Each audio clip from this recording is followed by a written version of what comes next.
Simple life इंद्रधनुष, अब से इंद्रधनुष life. हमारी आज की कहानी है ब्रह्मदेव बने राजा। एक गांव में एक निर्धन व्यक्ति ब्रह्मदेव रहता था।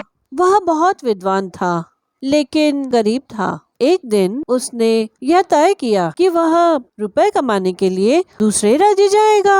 वह अपने राज्य से निकलकर दूसरे राज्य की तरफ चला गया। वहां जाकर उसने देखा कि बहुत सारे लोग एक हाथी को देख रहे हैं। हाथी की सूंड में एक माला भी थी।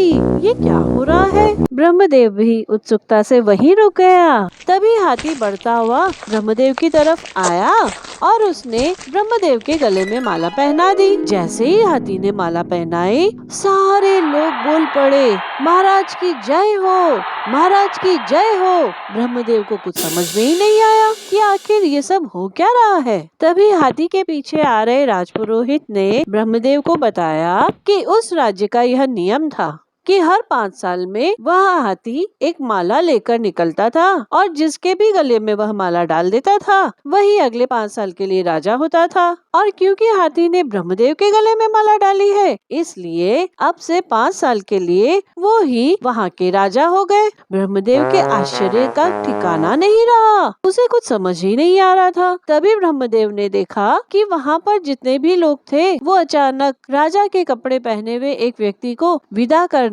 एक नदी की तरफ जा रहे हैं। ब्रह्मदेव ने राजपुरोहित से पूछा कि ये क्या हो रहा है। तो राजपुरोहित ने बताया कि हमारा यह भी एक नियम है कि जो व्यक्ति राजा बनते हैं वो 5 साल के बाद मगरमच्छ और घड़ियाल से भरी हुई इस नदी में प्रवेश करता है। अगर राजा में ताकत होगी तो वह उनसे लड़कर नदी पार करके दूसरे गांव में जा सकता है, लेकिन किसी भी सूरत में वह व्यक्ति लौटकर हमारे राज्य में नहीं आ सकता है। राजपुरोहित की बात सुनकर ब्रह्मदेव सोच में पड़ गए। फिर उन्होंने सोचा कि चलो देखते हैं, कुछ सोचेंगे इसके बारे में भी। प्रजा ब्रह्मदेव को राजमहल की तरफ लेकर गई। ब्रह्मदेव बहुत ही समझदार और विद्वान व्यक्ति था। उसने 5 साल बहुत ही अच्छी तरह से शासन किया। जनता उससे बहुत खुश थी। 5 साल पलक झपकते ही पूरे हो गए। वह दिन भी आ गया जब ब्रह्मदेव को महाराज की गद्दी छोड़कर मगरमच्छ और घड़ियाल से भरी हुई नदी पार करके दूसरे गांव जाना था। अपने इस 5 साल के दौर में ब्रह्मदेव ने इतने अच्छे काम किए थे। सड़क बनवाना, मंदिर बनवाना, धर्मशाला, अस्पताल इत्यादि इत्यादि अनेक प्रकार की चीजें बनवाना, प्रजा के लिए हर सुख सुविधा का ध्यान रखना। प्रजा ब्रह्मदेव के जाने से बहुत दुखी थी। सब जानते थे कि उस मगरमच्छ और घड़ियाल से भरी हुई नदी से कोई भी जिंदा नहीं बच पाया है। आज किसी को भी इस बात की चिंता नहीं थी कि नया राजा कौन होगा। सबको इस बात की चिंता खाई जा रही थी कि ब्रह्मदेव अब हमारे महाराज नहीं रहेंगे। सबकी आंखें भरी हुई थी, सिर झुके हुए थे। प्रजा ब्रह्मदेव के पीछे पीछे उनको छोड़ने नदी तक गई।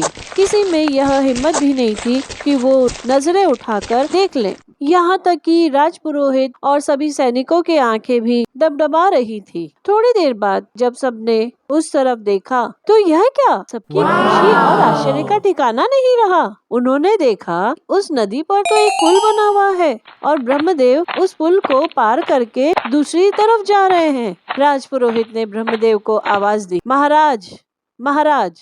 ब्रह्मदेव ने मुड़कर देखा और कहा, राजपुरोहित जी, आप भूल रहे हैं, मैं अब महाराज नहीं रहा। अब मैं साधारण व्यक्ति हो गया हूँ। और ये देखिए, आपकी शर्त के मुताबिक मैं नदी पार करके दूसरे गांव जा रहा हूँ। राजपुरोहित, सारी प्रजा ब्रह्मदेव से विनती करने लगी। सबने कहा, नहीं नहीं, हम इस नियम को अब और नहीं निभाना चाहते। हम यह चाहते हैं कि अब से आप ही हमारे महाराज बने रहें। आपने जिस तरह इन 5 सालों में प्रजा का ध्यान रखा है, आपसे पहले न जाने कितने राजा आए और गए, लेकिन किसी के भी मन में यह नहीं आया कि इस नदी पर पुल बना दें। आपने इन 5 सालों में अन्य निर्माण के साथ साथ इस पुल का निर्माण करवा के अपनी समझदारी का परिचय दिया है। सारी प्रजा एक साथ बोली थी, महाराज ब्रह्मदेव की जय हो, महाराज हम आपको जाने नहीं देंगे। साथियों, कहने को तो यह कहानी राजा की है, लेकिन हमें बहुत कुछ सिखा गई। ब्रह्मदेव से हमने यह सीखा कि परिस्थितियाँ कोई भी हो, हमें उन पर काबू पाने का एक मौका जरूर मिलता है। हम अपनी समझदारी से ही उस मौके को भांप सकते हैं और परिस्थितियों को ठीक कर सकते हैं। राज्य की जनता से हमें यह सीखने को मिला कि अच्छे शासक को कभी भी जाने नहीं देना चाहिए। परंपराएं चाहे कोई सी भी हो, अगर आपको शासक पिता तुल्य मिल रहा है तो उनके लिए पुराने नियम तोड़कर